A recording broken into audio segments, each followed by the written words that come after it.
Welcome back. My name is Justin, your most loved host of the Total Karma YouTube page.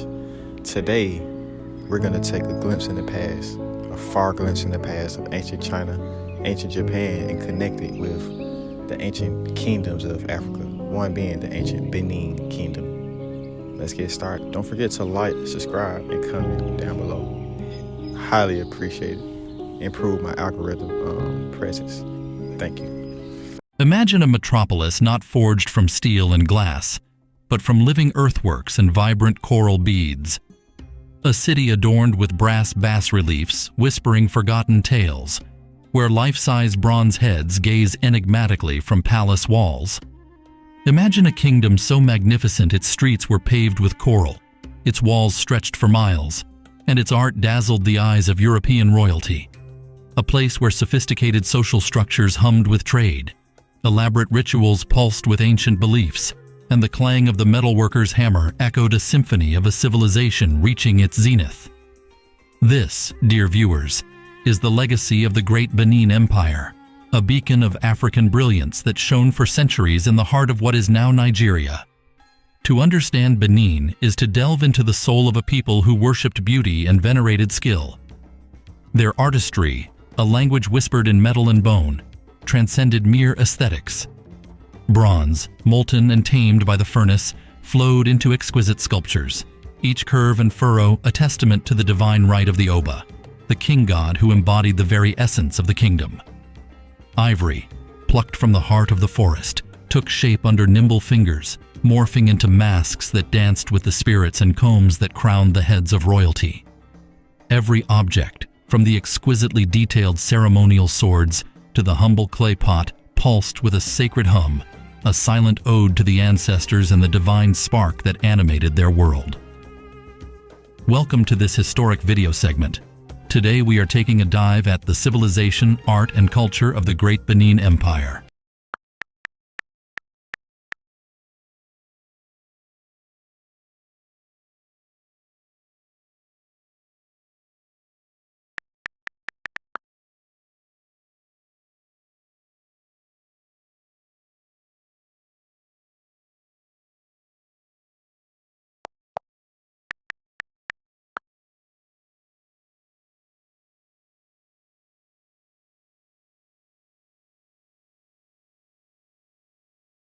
So the Edo period, or the Tokugawa period, is the period of Japanese history between 1603 and 1867 in the history of Japan, when Japan was under the rule of the Tokugawa shogunate, which is where it gets its name, and the regions of the daimyos, which were roughly 300 at the time.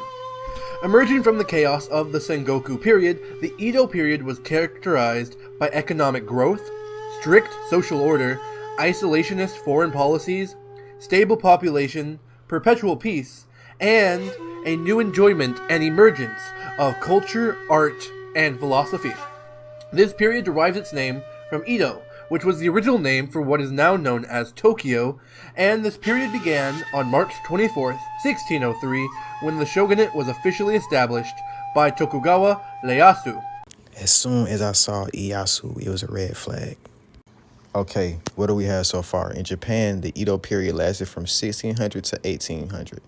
And the Benin Empire lasted from 1200 to 1800. So they was around at the same time. Japan, it was called the Edo period. In Benin, it was called the Edo people. One of the rulers of Japan was Tokugawa Ieyasu. So just follow me. Look at this.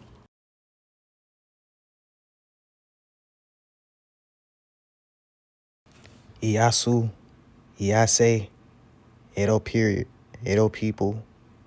Can you see?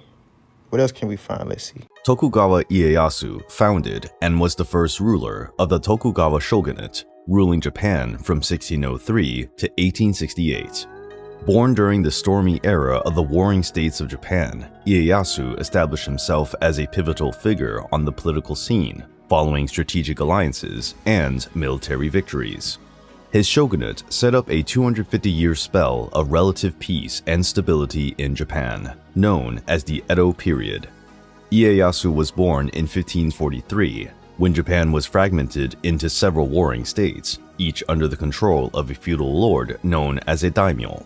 Initially called Matsudaira Takechiyo, Ieyasu was the heir to the Matsudaira, a minor clan that ruled the Mikawa region. He came from a warrior lineage, but his clan was besieged by much more powerful forces.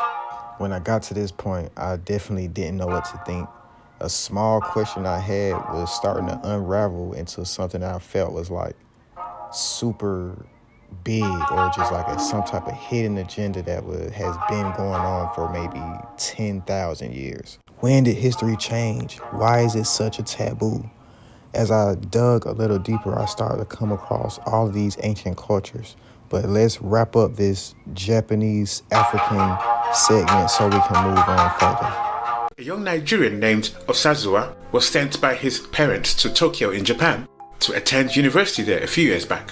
When he arrived in Tokyo, he made friends with the local Japanese students at his university and, of course, told them his name, Osazuwa. When he did, they looked at him in shock and said to him, "Are you joking? That's a pure Japanese name." And he said to them, "Of course it's not Japanese, I'm from the Edo ethnic group in Nigeria."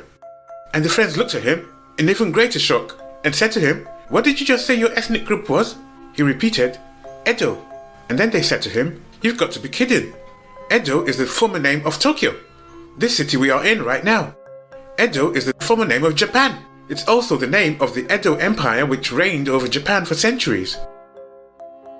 Now, the Edo period of Japan was from 1603 to 1867 and was an era of military government. The dynasty was established by military commanders. Osazuwa, or Osa for short, was a history enthusiast, and he asked them who started the Edo Empire in Japan. And they said he was a military commander named Ieyasu. Osa was in total shock. The title of the military commander of the Edo Empire, i.e. the Benin Empire of Nigeria, who was second in power only to the king himself, was Iyase. As they chatted further, one of the Japanese looked up into the night sky and commented on the unusually bright moon, or Tsuki, and also asked him, "What did you just call the moon?" "Tsuki," he replied. And then Osa said, "In Edo, we call the moon Uki." And they looked at him in pure astonishment. And then he added, "Uki is also the name we use for beauty." The Japanese kids stood bolt upright as they screamed, "And Tsuki is the name we also use for beauty." As they wondered aloud in amazement, an elderly Japanese man walked up to them to ask for directions, and the Japanese students greeted him by saying respectfully, "Domo, domo." Osa heard them and nearly fell off his chair. He said, "That's exactly how we greet elders in Edoland. We say, Domo."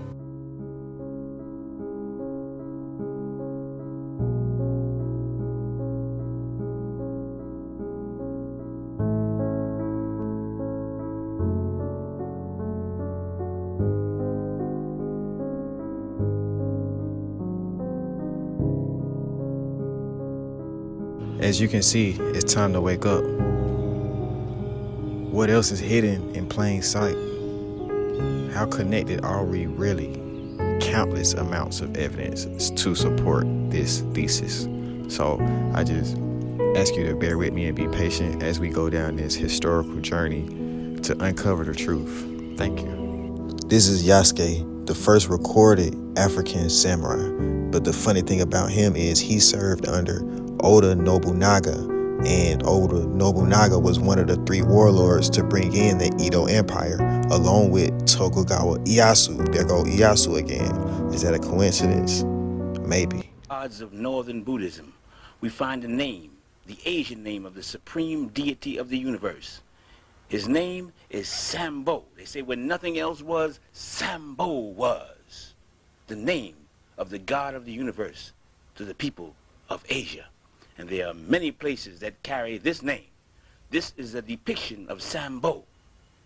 This is not an African statue. This is from Asia. And many places in Asia are called Sambo Judasia, the land of the descendants of Sambo. Several statues of him may be met with in the Museum of the East India Company. There are two exemplars of him brooding on the face of the deep upon a coiled serpent. To what time are we to allot this Negro? You see what he's calling him? He will be proved to have been prior to the god called Krishna. He must have been prior or contemporaneous with the Black Empire, supposed by Sir William Jones to have flourished at Sidon.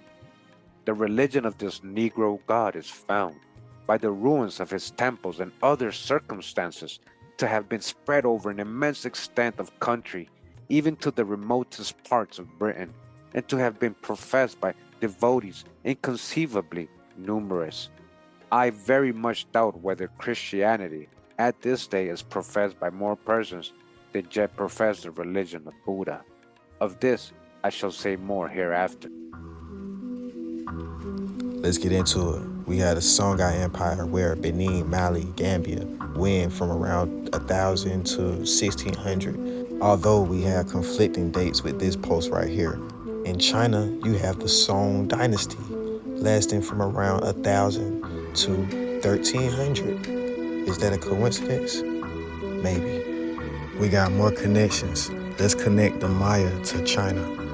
Alright, Ixchel is a Mayan deity known as the goddess of the moon, known for fertility and things of that nature.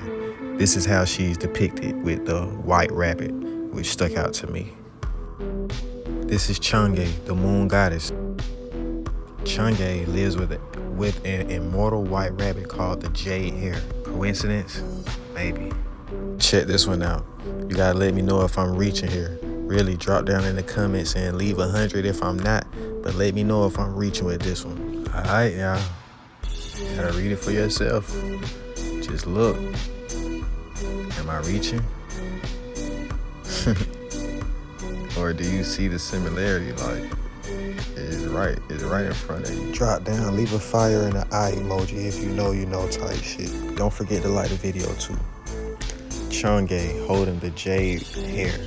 So I had a video game as a kid called the Jade Emperor, and not only did it bring back memories, it brought up questions. Jade, or nephrite, has been mined in China since 6000 BC. Okay, if you know or not, Mesoamerican cultures also value jade. From 1500 BC, it says here, jade symbolizes eternity and immortality in the Mayan, Chinese, and Aztec cultures. I wasn't even looking up the Chinese culture and they still brought it up. Another connection. If you had to guess the originators of this mask, would you guess Mesoamerican or Chinese? And if you guess Chinese, then you're wrong, although it has Asian features. Crazy, right? Check out these fascinating jade artifacts lost in time, varying from the Olmecs, Mayan, and the Asian continent. My personal favorite they found in China. He has locks, it looks like, and he's charging his chi. Do you find it odd that these seem to be Olmec heads of China are not known about? Pause the video and tell me he doesn't look African. They're just gonna skip over all this, right? Right. Like some aliens, right. It's all gold on his face, bro. They're just gonna skip over that alien motherfucker, right? Okay. But listen, I got a lot more information pertaining to the topic. I'm about to wrap it up. Like the video if you want a part 2.